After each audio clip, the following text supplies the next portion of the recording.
Hello and happy Bank Holiday Monday if you're in the UK. It is a bank holiday here, so I thought I would just pop on and do a little bank holiday special for you and give a couple of tips.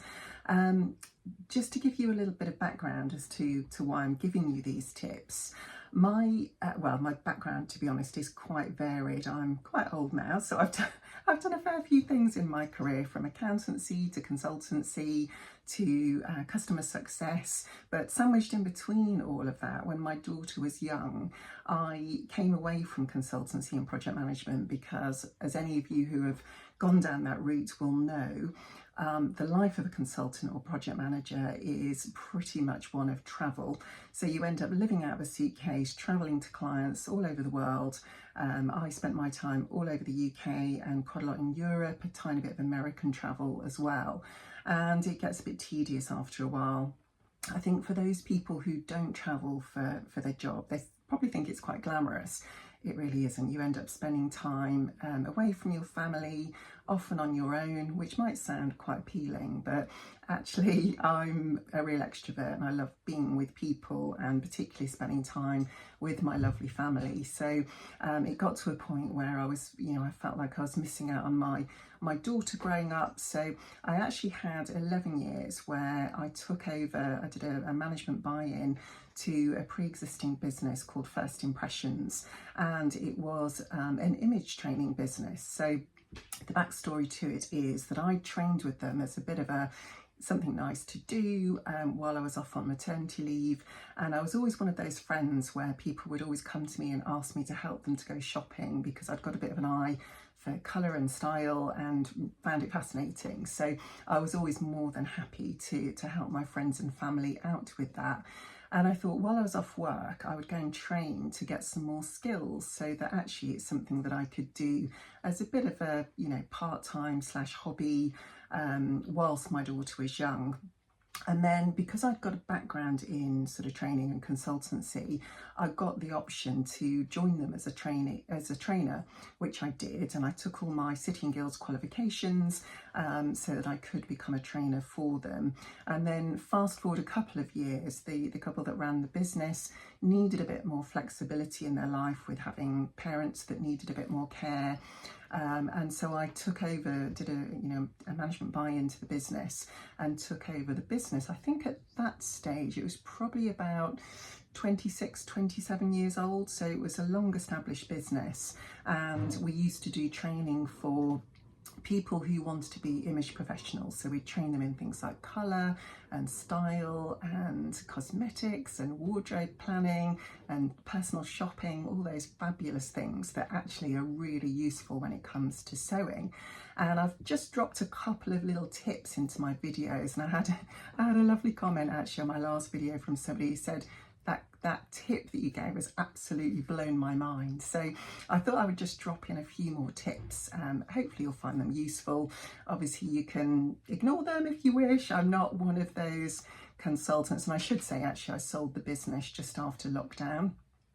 Because I got the opportunity to do so, and you can imagine that running a training business, it all kind of ground to a halt during lockdown as well, because no one could go out and be in a physical training course. And the training that I did and my trainers did was very much hands-on training, so you needed to be in the same room as people and actually have models to practice on, so you could practice the skills of how do you analyse somebody's colour pattern and how do you work out which style is going to suit them best. So that's just a little bit of background. My most recent career is I went back into software consultancy that I'd done previously, and I moved into sort of a customer success leadership role. So that's what I've been doing for the last probably about 4.5 years, something like that. So, and that's what I'm looking to move into next.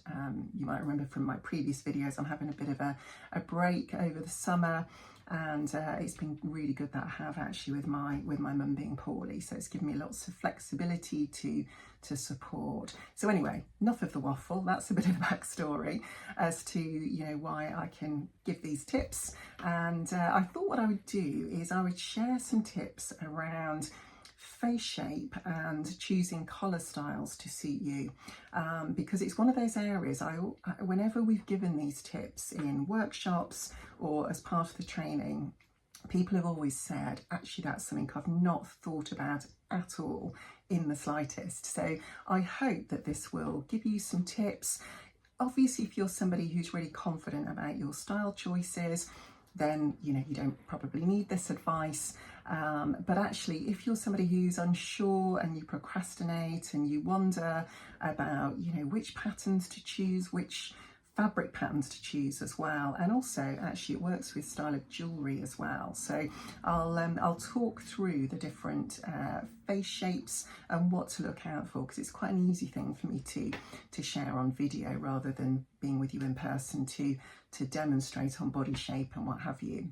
So the kind of process that we used to go through is to really look at the different elements of your face. And excuse me, I'm going to look at me on screen so I can kind of point to bits of my face rather than looking at the camera. So excuse me doing that for a moment while I talk through this piece. So if you were to look at your face shape, obviously there is your overall face shape. So I've put my hair back so you can see my face shape itself, and it's looking at whether you can see more angles, as you can probably see in my high cheekbones here, or can you see more curves. So some people will have quite round or oval faces, because usually the ideal facial proportions, if you like, is a third. So from your hairline to the bridge of your nose, a third being the nose itself, and then a third being from the bottom of the nose to the bottom of the chin. And you'll see actually my face is in those sort of perfect thirds. Not everything about me and my body is perfectly symmetrical, I have to say, but my facial proportions are. And then actually going across the face, you take that same sort of measurement, if you like, and then go across the face from the middle of your nose to the edge of your cheekbone, and you want to have 3/3 going down the face and then 2 across. Obviously you don't want 3/3 going wide, otherwise you'd have a football head, a really round head. So it's kind of 3 down and 2 across, and that is a perfectly proportioned face. And then the actual face shape itself, as I say, you're looking to see whether you can see more angles or curves, and that would be the face shape itself, so the planes of the face, if you will. So have you got sort of curved cheeks, or can you see more angles, as you can actually in mine? If I just suck my cheeks in, you'll see that I've got quite high cheekbones, and I do have that sort of angular shape to my face. Then it's looking at things like the features within the face, such as your eyebrows. So you can probably see with my eyebrows, they're pretty straight, they go more or less straight across, or have you got quite curved eyebrows? So looking at that will help you to determine whether you've got more angles than curves. And then looking at the eye shape, so my eye shape is what you call an angular eye shape, because it's quite almond shaped. So they're quite, they go across more than they go up. Whereas you might have somebody who's got very rounded eyes, almost like, when you look at a newborn baby, they've got these beautiful rounded eyes, haven't you, that just draw you in. And some adults still maintain that round eye shape, whereas mine are quite cat-like, I suppose, and sort of more going crossways, and they're quite small eyes actually as well. They're not particularly big. And then looking at the nose, so have you got more of an aquiline nose, so a straight nose with a point, or do you have more softness to the nose? And mine's actually a bit of a combination, because I've got more straightness on the bridge of my nose, but then I've got this sort of softer piece, sort of kind of a squidgy nose at the bottom. And some people again will have quite a wide nose that is quite soft, rather than more of an aquiline straight nose.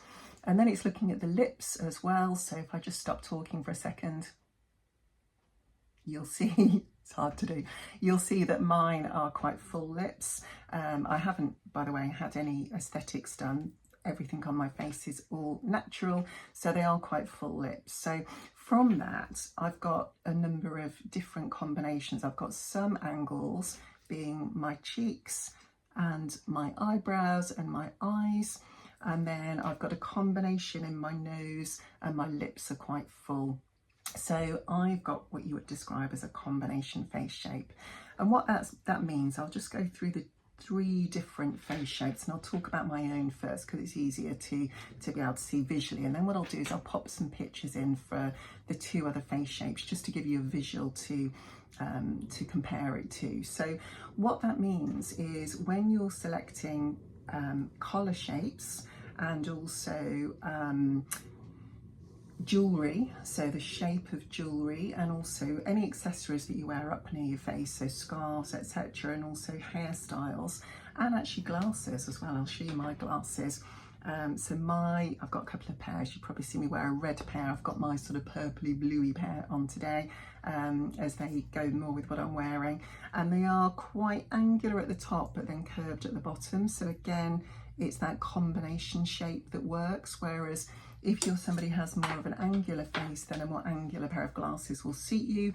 If you've got more softness and roundness in your face, then more of an oval shape or a real round shape will suit you. And again, it follows with collar shapes as well. So for me, I tend to prefer a V-neck anyway, but I can go for a combination. So sort of if you think about wearing a t-shirt, maybe with a cardigan over the top, that would have sort of perhaps a round neck on the t-shirt and then a V-neck on the cardigan, and that's quite good for me, sort of wearing combinations. But with this particular blouse, I'll just tilt it down a bit so you can see the pattern. This is my new Norma blouse that I made and showed in my last vlog. You'll see that there's a combination of angles but also curves in this pattern. So that is a brilliant pattern for me because it's got the combination of angles and curves. So not every piece of fabric is going to be as accommodating as that, but when you're looking for fabric, if you are somebody who's more angular face shape, then actually the geometric style of prints will suit you the best. And if you have got more of a round face, then things with curves and florals and soft shapes are going to suit you better. And these are generally the things that you'd wear up near your face, so things like scarves and tops, obviously up towards your face, are going to be the things that we're talking about. And then the same is true of necklaces. So this necklace that I'm wearing is a good example of a combination because you can see it's got sort of an orchid, so you can see it's got a curve at the bottom and then it's got straightness in the stem of the flower, and then you've got an angle as well within the actual chain itself. So again, you don't have to get quite as anal about all this stuff as I do, but of course you can just take out the bits that you want to suit you. So if you are somebody who's got more of a curved face shape, so you can see more roundness than angles, then actually a round neck is going to really work best with you because it's in harmony with your face shape. And that's the key word to bear in mind, actually. It's harmony. It's what's going to work best with your own face proportions and face shape. The proportions, actually, I just mentioned there, is to do with so glasses are really important, and hairstyles, because if you've got a face shape, for example, where you've got a really high forehead and you've got a much bigger proportion at the top than you have at the bottom, then wearing a fringe is going to be really helpful. If you've got mine's quite a small forehead, and actually, as I said, it's kind of equal proportions. But if you're somebody that's got a bigger forehead than the rest of your face, then actually having a fringe will really help to change those proportions. And of course, having that horizontal that goes across your fringe line will help to widen it rather than creating that what's the word? Oh, I've lost the word. Vertical. Thank you. I'm thanking myself here. I'm talking to myself. What a crazy woman. This is what happens when you hit menopause. So rather than having a vertical going down the face, which would make that forehead look longer, you'd have a horizontal going across the face, which is shortening and widening. So that would help to kind of counteract that lengthening of the forehead. So, and proportions, again, glasses wise, it's thinking about, do I want a really narrow pair of glasses, or do I want sort of a a wider pair of glasses. And sometimes you'll see people that wear glasses and they just look a little bit out of proportion, and that's because of the proportions of their face. So it's thinking about you know, where do you want the horizontal to go across the face? If you've already got somebody who has got quite a wide face, so sort of a, you know, a round wide face, then you don't want really obvious frames on the glasses, because that will add that further horizontal going across and be further widening. So actually wearing glasses with just no frames, you know, the rimless glasses would be better. If you know, if you need to wear glasses, obviously you have to wear them, so you want to wear ones that suit your face shape. So I hope those tips have been useful, and just as a summary, because we've talked about a few things on this video, it's thinking about, can you see more angles, can you see more curves, or is it a combination? And then it's thinking about the patterns on the fabric that you choose to really work with your face shape and to echo the shapes that you will already naturally see in your face, and they'll be the ones that are the most flattering for you. And the other element is, if you can see both angles and curves and you're a combination, then actually that's really good, because you can generally wear a little bit of both, and it gives you a little bit more flexibility. And the other element to think about in regard to face shape is the shape of your collar. So if you're somebody that has more angles than curves, then a V-neck is going to suit you really well. If you've got more curves than angles, then the round neck is going to suit you better. Obviously a square neck is more angular as well, so that would work well for more of an angular face shape. And if you've got a combination like me, then you can do both, and actually you can do both together, as I mentioned. So sort of a round neck t-shirt with a cardigan or a jumper over the top, where you've got both a V and a curve, can be really flattering. But as I said at the start, I'm not one of those image professionals, and actually I don't do it anymore. I'm just sharing this knowledge because I have it from my past. I'm not one of those image professionals that says you must do this, you must do that, you can't wear this, you can't wear that. A bit like Trini and Susanna when they used to, you know, tell people not to wear certain colours. It's very much about, my ethos is all about helping people to feel confident. So if you're somebody that doesn't know what suits you and you worry about it and you're never quite sure what's the best thing to go for and you procrastinate, then actually having some of this advice can really help you. If you're somebody who's super confident and you don't really care whether it suits you or not, but you love it and you're happy to wear it, then, you know, go for it. Who am I to tell you not to wear it? It's all about making you feel good in your own skin. So hopefully the tips I've given have been useful, and if you have any questions, then please drop them into the comment box. And if there are other image related things that you'd like to know about in future, then please let me know. I can talk about colour, I can talk about style, I can talk about wardrobe personality, so as in, you know, why you choose the things that you're attracted to, and what it is about those choices that you like. Sometimes we're not quite sure of why we make these choices, it's quite subconscious, but generally there are reasons why we make these choices in our personal style. So and that helps you, I think, to have a bit of a style profile to work towards. So then when you go shopping, you can look around a store, or even if you're shopping for fabric or for patterns, you can look at those items and think, actually that's not for me, because I know that isn't my style aesthetic. And it helps you to be a little bit more discerning in your style choices. I think we can all sometimes get caught up in the bandwagon of, oh, there's a new pattern out, everybody's making it, I must make it. And sometimes we then make it and think, oh, it doesn't suit us. Why does that not suit us? Or why do we not like it, yet I like it on someone else? And it's usually because it's not your style personality. And so that's an important thing to know about as well. And it's obviously often something we learn with age as well. We kind of, you know, do it through trial and error, and we try things and we know what suits us and what doesn't when we get to a certain age. But if you can shortcut it by having some advice, then I think that's really useful. So I will stop waffling now and hope that's been useful. Have a wonderful bank holiday, and I will catch you in my next video. Bye for now.